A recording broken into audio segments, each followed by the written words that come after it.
ladies and gentlemen, and welcome to the Slasher Club, where there is no measure to terror and entertainment.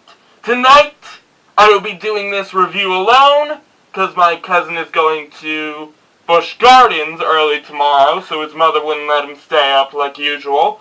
But tonight we will be doing the Texas Chainsaw Massacre 2003 remake. And I will be giving the synopsis in 3, 2, 1, now!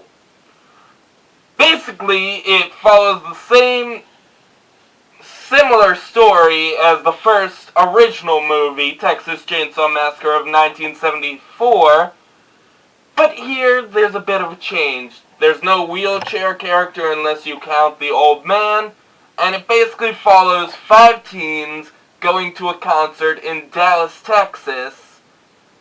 Not sure which concert would be there in 74, but it was the Leonard Skinner concert, and basically the family is no longer called Sawyer, so we throw that away, and it's now the Hewitt family, a huge family filled with cannibals that lives all over around this big house and in the woods inside of a trailer park. Yeah, shit gets weird, especially with a girl blowing her brains off and getting a bit of blood on a poster in the van as they do not follow the one rule everyone knows. Never pick up a hitchhiker. Which sadly my father's dumbly done before.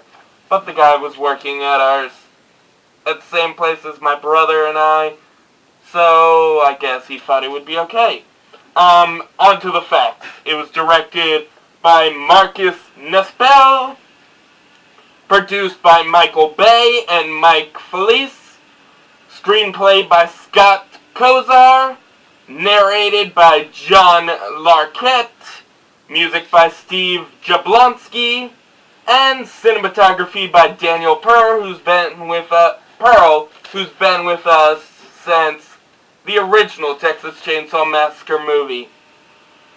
We have for locations 1872 6 Cameron Road, Manor, Texas, gas station, which I kind of feel in this video that could be an Easter egg to Cameron, our old partner, who left due to complications. We have Farm Road 1105, Georgetown, Texas, Old Crawford Mill, which is a pretty big part to this movie. We have 901, County Road 336, Granger, Texas, Hewitt House, which sadly you can't go near anymore at all, due to it being private property. And then we have 2211 West 2nd Street, Taylor, Texas, Slaughterhouse, which we mostly see at the end of the movie. We have Jessica Biel as Erin, Jonathan Tucker as Morgan, Erica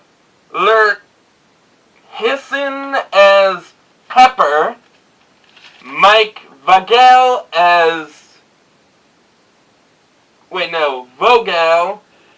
Andy, Eric Ballflower as Kemper. Weird name. Andrew Bryniarski is Tom Hewitt, or Leatherface, our prominent killer in this movie. So at least we finally get a name for our killer. We have R. Lee Ermey, who plays Sheriff Holton, who for some reason I keep on mixing up for R.J. Simmons. Very prominent actor during this time. But no, Army is a part of Full Metal Jacket. He's a part of every Toy Story movie as the as the Sarge, or Toy Soldier as everyone calls him. And he's going to be here for the next movie. Yay! We have David Dorfman as Jedediah Hewitt, Lauren German as Hitchhiker, Terrence Evans as Monty Hewitt, Marietta Marich as Luda Mai Hewitt, Heather Kafka as Henrietta Hewitt, Kathy Lampkin as the Tea Lady, because they couldn't give her a name for some reason, and on to the gore score, which again I will be doing due to complications with Derek. We have, as soon as I get to it, we have one, we have 8 deaths, and let's start the count. We have one girl who shoots herself. We have Kemper, who is hit in the back of the head with a hammer, similar to the original movie. We have Pepper's boyfriend, also known as Morgan, who gets hung by a hook and stabbed as a mercy killing. We have Pepper, who is sliced. We have Morgan, who is sliced in half by a chainsaw as he's hanging up. We have Guy and Cowboy. Oh, we've got Sheriff Hewitt, who gets run over by his own police car. We've got the cop that gets killed, and we have cameraman that gets killed, both off screen or partially on screen because we can't tell how they died. So that gives us 8 characters dead in this movie and 1 survivor and 1 unknown because of that trucker that stupidly brought our main character back to the house. And on to favorite kill. For me, ladies and gentlemen, it would have to be the hitchhiker shoots herself. I mean, I know there's a problem these days with suicides, and this is a bit controversial because of that. But for me, she's so prominent. Her character is so prominent in most of the film. She just pulls a gun out from under her dress, and she ends up shooting herself. And we get to see the whole thing happen, especially the giant gaping hole in the back of her head, which is honestly gross as hell. I never thought I'd actually want to see someone get shot through the mouth and have a huge gaping hole there. And we also get a sight of her blood, her brains on the seat, and the big shattered window in the background covered in her blood. It's a really good sight to see in this movie, and no offense to all those suicide victims, but this has to be the best part of this movie. We have least favorite kill, which is, for me, Morgan is sawed off screen. I mean, I get there's that whole big thing between all us guys we have this thing where if we're kicked in the balls, it hurts like hell, but this one had to have hurt pretty fucking hard. But we don't get to see it. It's him getting sawed off screen, and I mean, yeah, we get to hear him screaming, we get to see the chainsaw come up to him, but we don't get to see his whole body gets sawed in half, and honestly, that would have been a great scene. I mean, I get it, they didn't want an NC-17 rating, which it would have made it pretty hard to get this movie out. They wanted an R rating, so I'm guessing they had to cut out the whole scene of him getting sawed in half. But that's what we come to see. Fuck you, MPAA. We want to see this. We don't want to just hear him scream and guess what happened. I mean, fuck you, MPAA. On to the rest of the facts, which we have a budget of $9.5 million, box office of $107.1 million, so they got a shitload of money back from the profits. Most successful horror film remake of the 21st century, of course, because they did it pretty well compared to the rest. Well, next to the 2009 Friday the 13th movie, which is, everyone knows who's seen our reviews on Friday the 13th, that that's one of my favorite movies. We have first film produced by Platinum Dunes, Marcus Nespel's directorial debut. The police were called due to how loud Erica Lurhan's screaming during her scene tests were. I mean, God! If they had to call the police, she must have been very fucking realistic.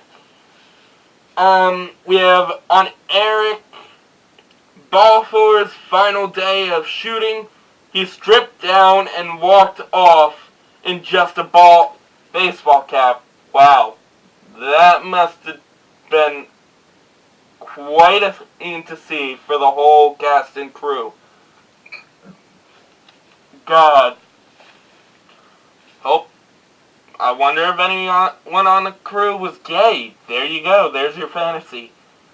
Only movie where we get to see Leatherface's real face, which I'm going to talk about that right now.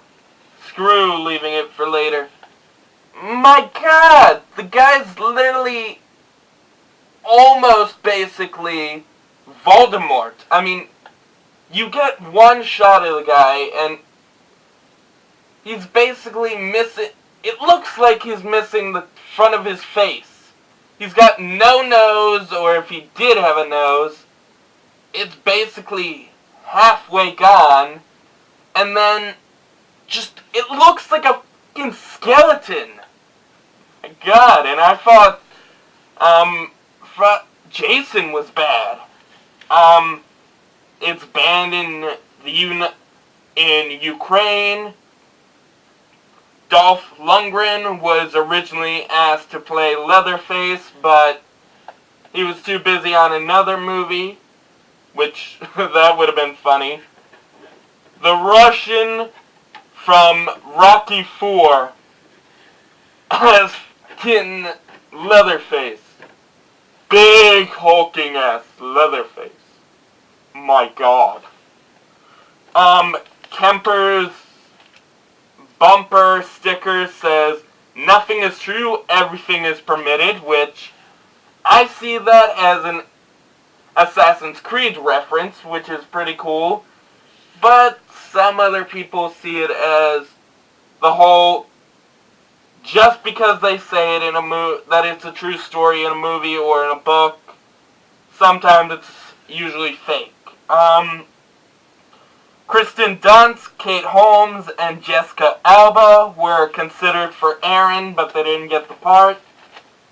The poster in the van was for the Other Half and Sons of Champlin concert at the Denver Dog on November 10th to 11th, 1967, which, thank you to James Donnelly on Entertainment Lovers for giving me this information and finding it. I had a hard time, and everyone literally kept on saying that it was Alfred E. Newman from Mad magazine. I don't think Alfred E. Newman is black and wears glasses, but that would be pretty fucking funny. So again, Thank you, James Donnelly.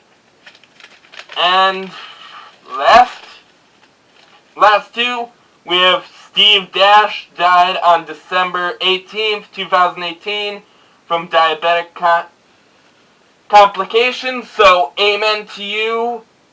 The first Jason to appear on screen next to Ari Lehman. Well, he was basically Part 2's Jason, so he was Sack Jason. So, amen to you, and sorry for the late condolences. Lastly, please check out Don Loss on revenation.com. He's a new songwriter and a great rapper, and he actually gave me a lot of encouragement to post my song, which I'll be posting soon as I pay Al Robinson for the artwork for the song. But he's really good, and I'll leave his Revenation channel in the description, so please check it out. He really needs some help getting some followers and some listeners. And on to the opinions. I guess there's only going to be one opinion on this movie tonight. Again, because Derek's gone for the night. He will be back next week. But, ladies and gentlemen, I have to say, this was a pretty good fucking remake. I mean, a lot of people I know would agree with me. Some not so much because they don't feel it's that true to or fully true, or better than the original, but for me, this was a lot more fun than the original. No offense, all you original fans, but it had more story, and better characters. I mean, I didn't even like Franklin, but here we had, we actually knew where the characters were going. We knew what was going to happen. We had the old man, also known as Monty Sawyer, who I guess is like the grandfather, I guess, a part of this movie. And he was kind of a bastard. And I really liked him. I mean, he was more prominent than Grandpa Sawyer in the first movie. Then we've got R.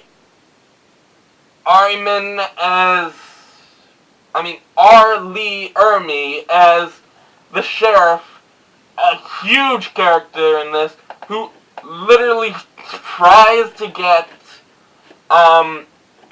Morgan to stick the gun in his mouth.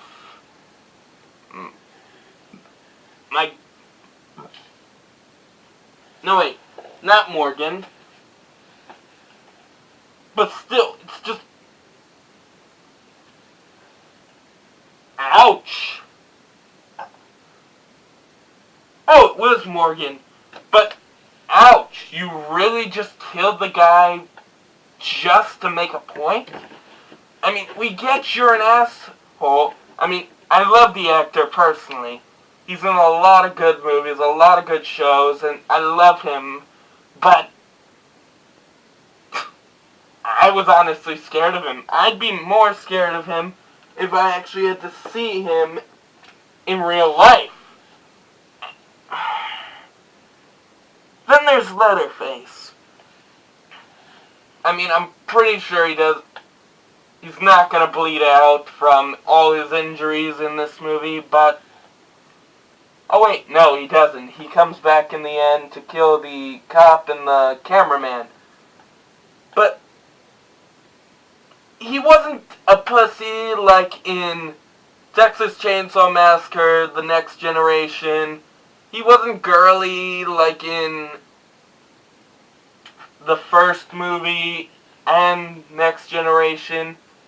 He wasn't all big on romance. He was basically a killing machine. I mean, a lot of people call Michael Myers a killing machine, but no. This is a killing machine. He didn't stop.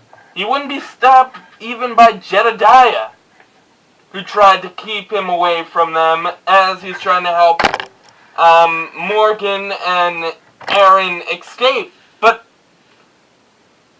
there was literally no way to stop him.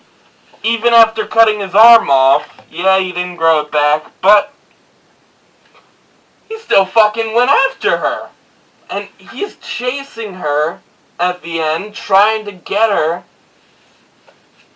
I mean, yeah, he does give up after she gets far enough away. But my God, I would not want to be chased by Thomas Hewitt in any lifetime.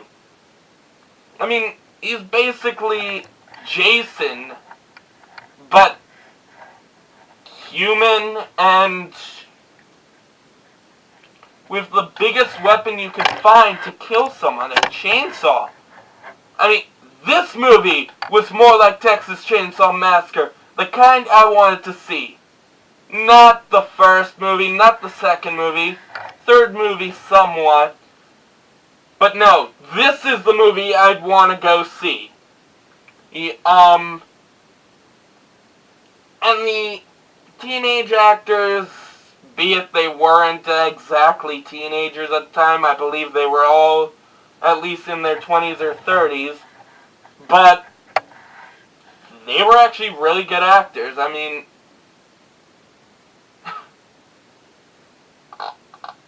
I could actually feel it. And then there's that one scene I really loved next to the girl shoots herself scene. Right before Kemper gets hit in the head, we see this lamb on the TV. We see an old cartoon of a lamb beating a eardrum, I guess you could call it. And just the look on that lamb's face, I mean, it's not real, but the lamb's face just goes stone cold scared out of nowhere right when Kemper gets hit and his blood splatters all over the TV. I have to say that was pretty fucking perfect timing.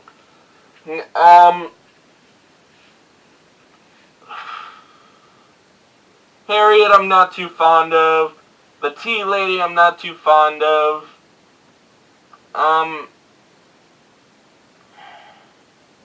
But other than those two, I actually really like the characters. God, I've never had a problem talking this much about a good movie. I mean, I'm usually good with talking with my partners in these films, but it's honestly hard.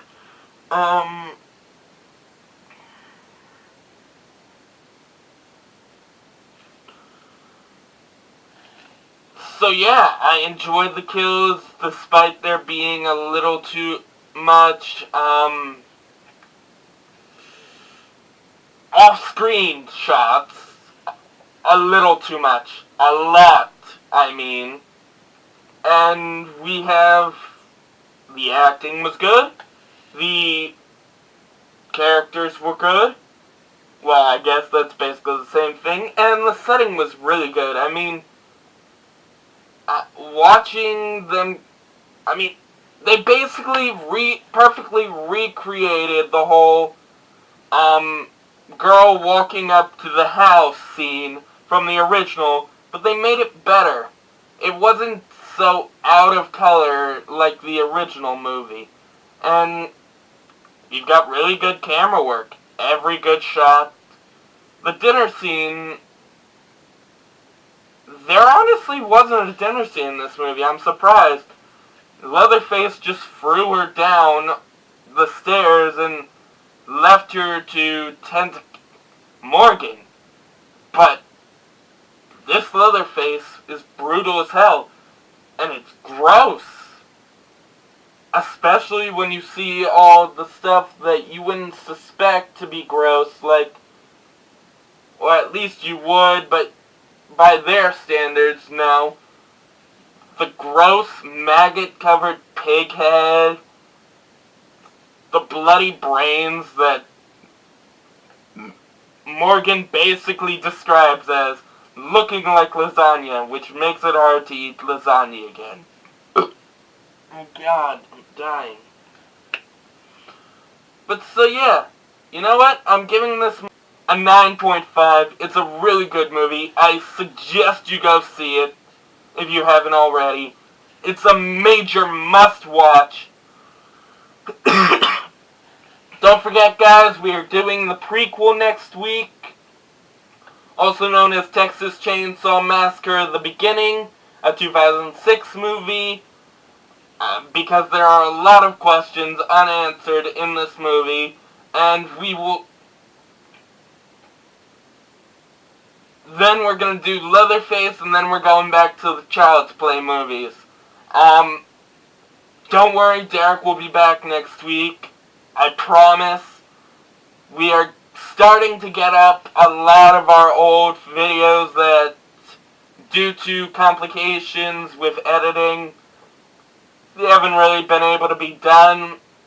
We are heavily improving, so please stick with us. Please don't forget to like, comment, because I've looked at the Amino video from last year, and that's getting a lot of publicity. It's getting a lot of likes and views and comments. I mean, it's hit like 112 comments, be it some of them are, a few of them are me responding to your comments. I will definitely answer any comments you guys have, especially for an idea of what we should do after Saw later on in May. And just don't forget to subscribe and click the notification bell. So yeah, we'll see you guys next week. And remember, we don't need pizza in the Texas Chainsaw Massacre movie. Just let them eat people. Or at least try not to pick up a hitchhiker, for God's sakes. Especially if they seem shaky and suicidal. So yeah, good night, goodbye, and we'll see you next week.